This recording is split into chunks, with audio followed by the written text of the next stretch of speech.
This is The Three Little Pigs, a fairy tale problem-solving STEM kit from Lakeshore Learning. Once there were three little pigs. When they were old enough, they left home to make their way in the world.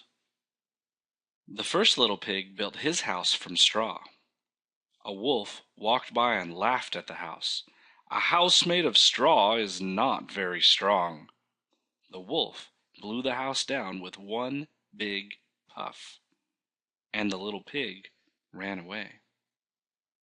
The second little pig built his house from sticks. The wolf laughed at this house too.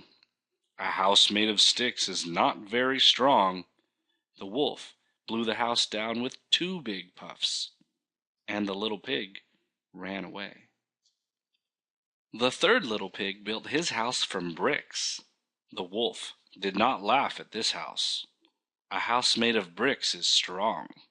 The wolf tried and tried, but he could not blow down the brick house. Finally, he walked away.